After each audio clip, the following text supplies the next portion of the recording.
Welcome to @Cronkite News, your social sharing connection where you choose the news. Facebook likes and shares, tweets, retweets, and favorites. YouTube views and subscriptions. We're watching you watch us. From our digital home at cronkitenews.azpbs.org to your television, web browser, or mobile device. Let's get a refresh on the top Arizona news of the week. Salt cedar trees are being removed in the Southwest Valley. Cronkite News reporter Holly Bach shows us how clearing the trees will prevent future flooding of homes and businesses. More than 15,000 acres along the Gila River are filled with salt cedar trees that were originally planted in the late 1800s to help control erosion. Buckeye, Avondale, and the Maricopa County Flood Control District said they are removing the trees because they are extremely flammable and grow in an area that is already prone to flooding. This is a big thing to Buckeye. In the future could be, we have floods and fires in the south part of the city, and that's not good. These cedar trees behind me are the ones that the city of Buckeye will potentially be taking down along the Gila River. There's estimated about 200 homes that are in that area that would be at risk in a major flooding event. So there's a high priority to, on the life safety, public safety end of it, a number of different facets to restore the river, clean out the salt cedar, and allow the river to flow again without obstructions and spreading out. Arizona Game and Fish have been working with the cities to replace the trees in the area with cottonwoods and willows. They're also keeping an eye on the creatures that live in these areas. So what we're concerned with really is kind of those threatened and endangered species, and trying to find where we can take a look at with our pilot projects and with some of this more collaborative effort and strategizing where we want to make these pockets of high quality habitat that we want to keep. Wolf Crowder hopes birds like the southwest willow flycatcher and smaller creatures will make the newly planted trees their homes. In Buckeye, Holly Bach, Cronkite News. This month, snakes may be more aggressive. It's the season when they give birth. Cronkite News reporter Tatum Hubble went to the Phoenix Herpetological Center to learn more about snake behavior. There are 15 venomous types of rattlesnakes and 30 types of non-venomous snakes here in Arizona.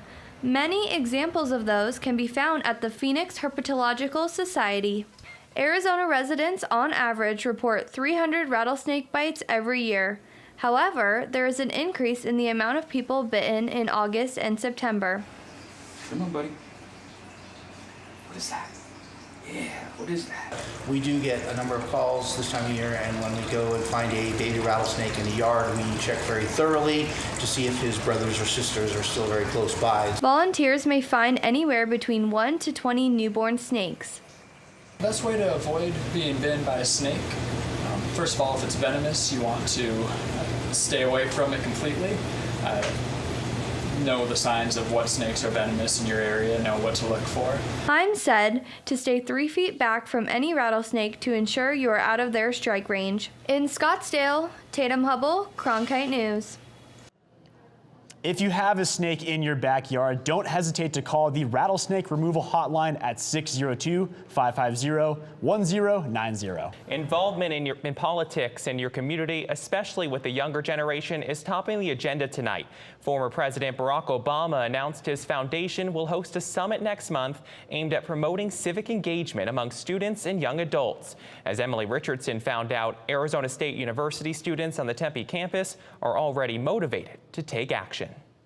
So I really fell in love with how the UN has portrayed politics and how it has facilitated what we want, and how it has, basically you can see the results that you want to see change in the world through the work of the UN. About a dozen students at Arizona State University's main campus spent their lunch hour sending letters to their congressional delegation. ASU's UN Association's president, Layla Jamal, says some of the group's concerns are DACA and the UN budget cuts. So we're asking our members and the people that are coming in, are you interested in DACA and helping us change the Congress, since now it's up to the Congress, change the vote in Congress, and basically by targeting Republicans and people on the Republican side to help us say that we want our dreamers to stay. Since the election, a poll done by the Institute of Politics at Harvard University found 25% of 18 to 29-year-olds say they're more motivated to get involved. That translates to about 14 million young people. And Obama wants to tap into that to find solutions to societal problems.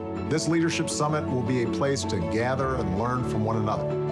and then go back to your communities to lead others in the hard work of change.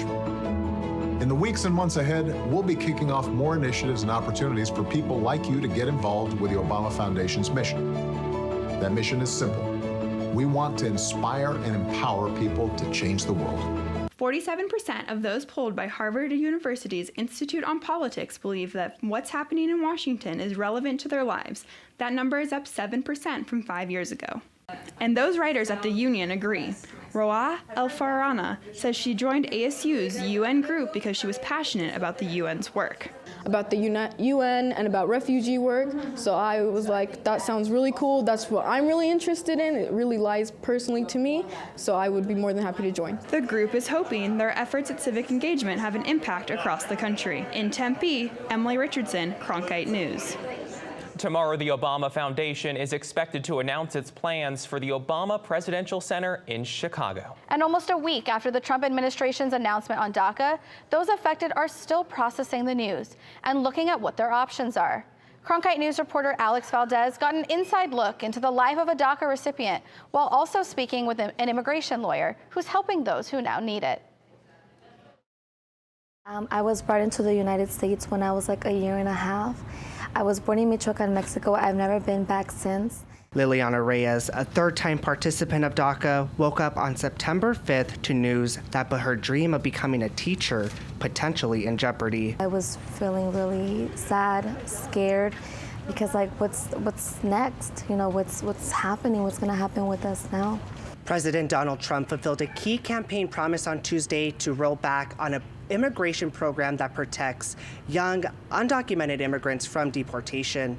Reyes is just one of 28,000 recipients in Arizona that the administration's decision will affect. I didn't think it was gonna go this far. I knew our president he said we had a place in his heart. The administration is giving participants whose permits expire before March 5th, 2018 until October 5th of this year to reapply.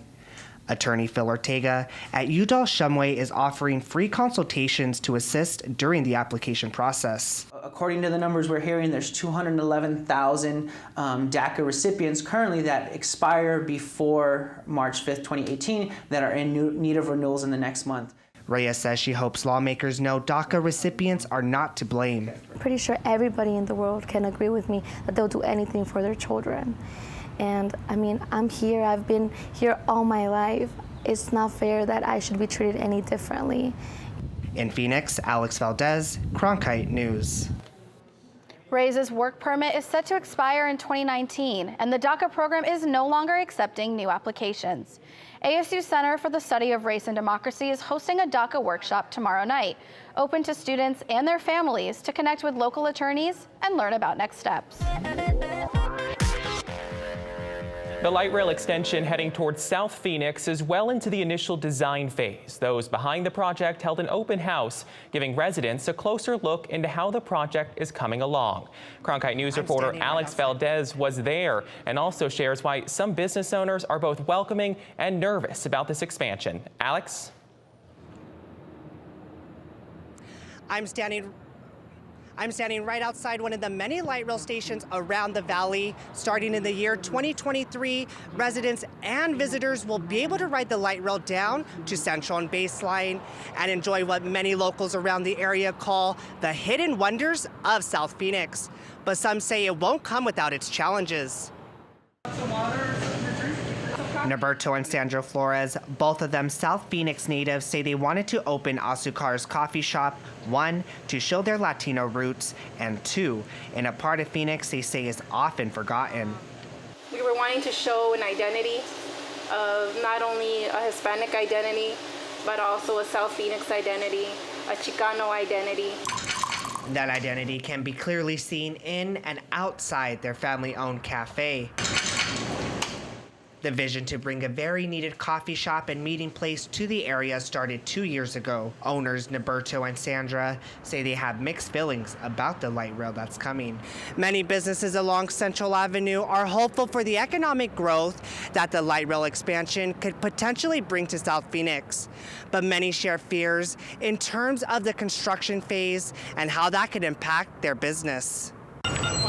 The expansion will run through District 8 Councilwoman Kate Gallego's territory. She says she wanted to address some of the concerns expressed by residents. We have to work hard on construction to make sure that we minimize the impacts. We're starting earlier to assist our businesses than ever before so that we can make sure we have good communication and good plans set up to have as little disruption as possible. The florists are now preparing a plan to keep their business on track during the construction phase of the light rail. In particular, just with our customers and really just trying to build customer relationships, because I think that's really where it's going to be for us. You know, if we build our customer relation, then they're going to want to come. The start of construction on the light rail expansion to South Phoenix is expected to break ground in the year 2019. For a look at where exactly the light rail is headed, visit our website, cronkitenews.azpbs.org. Live in downtown, I'm Alex Valdez, Cronkite News. Could you imagine taking all of your belongings and moving into a space with less than 350 square feet? Microhousing is an emerging trend that began in dense places like New York and San Francisco. But as reporter Tim Johns recently discovered, it's starting to make its way here to the Valley. James Smith may be taller than most people at 6'6", but there's nothing particularly big about his apartment. Smith lives in a micro apartment complex called Whitestone Studios in downtown Phoenix, and for him, it's the perfect size. It can be quite limiting in what you fill your space with, but I think that's a wonderful challenge that people need to be faced with. And Smith is not alone. Microhousing is becoming a bigger trend for house hunters nationwide for a variety of reasons. Residents cite things such as lower rent and utility bills, less maintenance, and simpler living as some of the perks of living in a micro unit. Christoph Kaiser is an architect and developer who has been following the trend of microhomes for several years. Kaiser believes that the trend is starting to make its way into the Valley too, with a handful of projects being built or proposed in recent years. He says it's being driven by a resurgence of people looking to live in an increasingly vibrant downtown Phoenix. Similar to what's happening globally in other international cities is happening in Phoenix, where people want to be downtown to be downtown. And for Smith, he welcomes this trend to his native city and hopes it's something that continues to grow. I think it will, definitely, as more and more people sort of introduce themselves to the idea and become more familiar with it and comfortable with it. I think it's something that could be quite successful. In Phoenix, Tim Johns, Cronkite News. The apartments at Whitestone Studios comes fully furnished and rent starts at about $1,300 per month. In the aftermath of the terror attacks, Muslims at times became targets of hate and bigotry in the U.S., something that community is still hoping to change even today. Cronkite News reporter Fortessa Latifi tells us how. One of the ways they are trying to achieve that is by holding a local Meet a Muslim Day. Their goal is to show the community their similarities outweigh their differences. On Saturday morning, Muslims from the Phoenix community set up shop on the corner of 5th Street and Mill Avenue for Meet a Muslim Day. Latif Ahmed was there, sign in hand. The reason often people have negative opinion about others is because they don't know them. But once you get to meet them, once you get to see them face to face, it's pretty difficult to hate somebody that you know. Organizers say the point of this event is to break down walls and dispel. Paul Cauldron, a Christian man, stopped to thank the Muslim men. It's been hijacked by jihadists, so they need to recapture what their faith is about and what it represents. So I admire these young men coming out and trying to get the word out. However, not everyone was as receptive as Cauldron. As they stood on the street, the group faced derogatory comments from some passersby. Bye. Thank you. Have a nice day. That's okay. We face that every day. Sufyan Ahmed got the brunt of some of it. It makes me feel kind of sad that people take assumptions about us and think they just don't even talk to us, just straight up call idiots, don't listen to us, to what we want to say. But if they listened to what we wanted to say, I think they would change their mind. And that's what this event was all about. Muslims took part in Meet a Muslim Day in 80 cities across the country over the weekend, Tempe being one of them. In the broadcast center, Fortessa Latifi, Cronkite News. Early Friday morning, a wrong-way crash on I-10 near 19th Avenue injured 7 people. That's just the latest in a string of crashes. Since January, Arizona Department of Public Safety officers have responded to nearly 1,200 wrong-way driver calls, and 14 people have died in accidents. But as April Morganroth shows us, there is training to help drivers react to and avoid wrong-way drivers. Wrong-way driver, and we introduce them to a lifetime of horrible events that could potentially happen out there. Hopefully they will never encounter them, but if they do, they have a recall. Maria and Richard Wojcik created this simulator to help drivers learn what to do if a wrong-way driver comes barreling toward the user. Your immediate reaction is to stop. And in most cases, putting your foot on the brake is the wrong answer. The right answer is to see the danger as early as possible. Listen to the traffic around you. For every minute or mile, it's best to check your rearview mirror and to your left and right for 3 seconds. Eye movement and eye lead time, how much you're looking out, and then how much you're looking around you. So it's an actual way in which to scan your environment. But for the best prevention, DPS said there's a lane drivers should avoid, especially late at night. Statistics have shown and studies have shown that wrong-way drivers tend to stay on what they believe is their right-hand side. So as they're driving the wrong way, they're actually driving generally in the HOV lane, which would be your left-hand lane. Director Alberto Gutierrez at Arizona Governor's Office of Highway Safety said technology can decrease the number of wrong-way crashes. We need to look at everything and all that can reduce that incidence. And the governor was very clear to us on a direct order saying, find a way to reduce the number of wrong-way driver crashes. Both Lee and Gutierrez say they are open to creative solutions from the public. In Phoenix, April Morganroth, Cronkite News. Phoenix Children's Hospital just completed a $40 million renovation. Nikirika Omarenye talked to employees to find out what the public can expect. Phoenix Children's Hospital will open a new emergency department later this month. This is a great thing for our hospital and our community, as this will give us an opportunity to continue to care for the sickest children in Arizona and to take care of more children at the same time. Plans for the new emergency department, or ED, have been ongoing for the past 5 years. The hospital raised $40 million for the project in 2015, and more space has been the most crucial improvement. There are 63 exam rooms, 3 procedure rooms, and 6 trauma bays, which is way larger than what they are today. The old emergency department was built to treat about 30,000 patients, which wasn't enough for the 80,000 patients who actually came through. When we have backup in our current ED over there, people leave. And so it's not serving the community. And we want all the kiddos to come here and be served. And that's our main focus. With the new addition, 80 to 100,000 kids a year will be able to come through the only Level 1 pediatric trauma center in Arizona. This comes just in time to accommodate the state's growing child population. You know, we're looking at probably adding another 500,000 to 1 million children over the next 5 to 6 years. And so those are children that need to be seen and need to have health care. One of the best benefits of the new location of the ED is the proximity to the helipad. Patients will come down this elevator and walk only 2 minutes, as opposed to what took 5 minutes before. And every minute counts in a trauma situation. In Phoenix, I'm Nikirika Omarenye, Cronkite News. The emergency department will officially open its doors to the public on September 20th. A warning tonight to parents about a popular music app.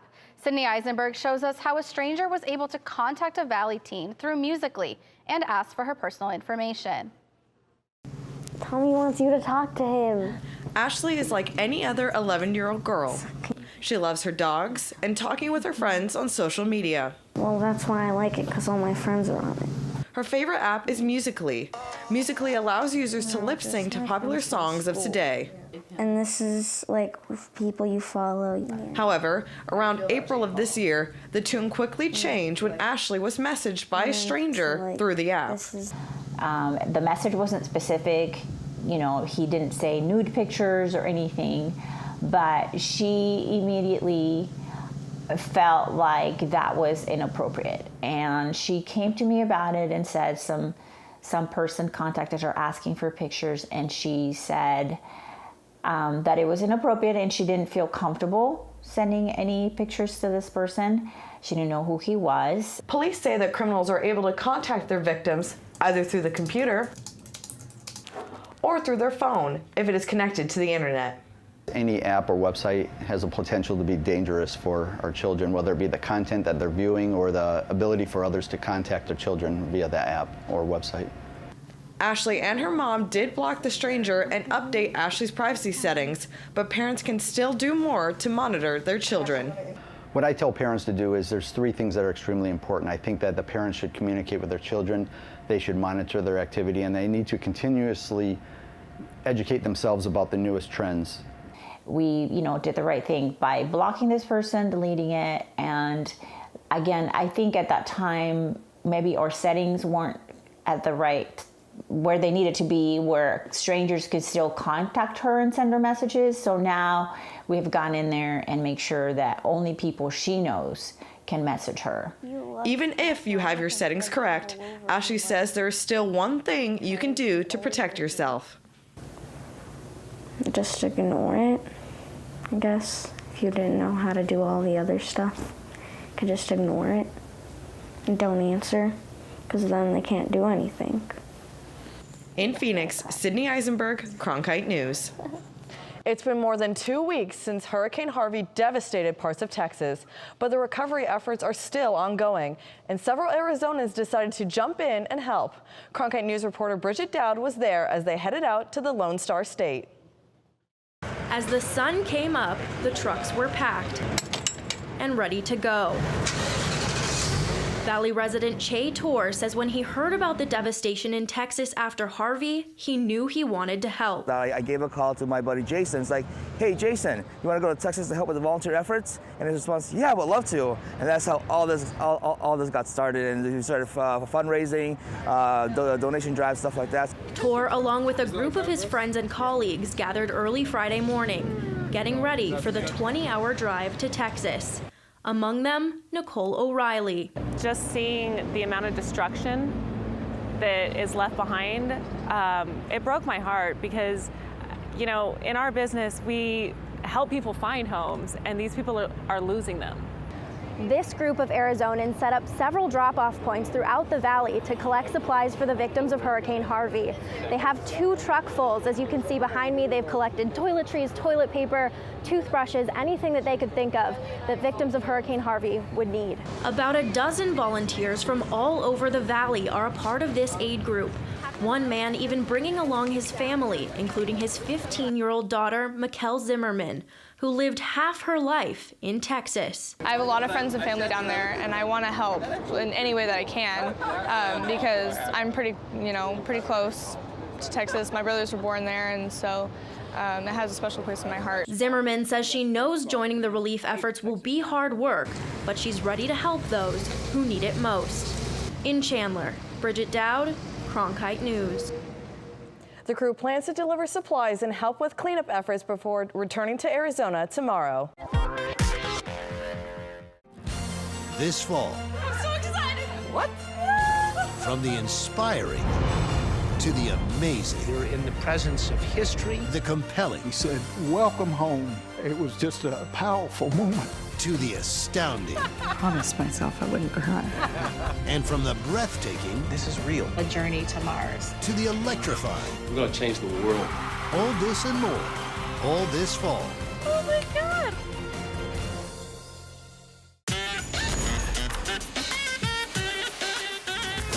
Third Rail with Ozzy, the new weekly show where we tackle the taboo and debate the tough questions with the most interesting minds in the game. I'm Carlos Watson, only on PBS.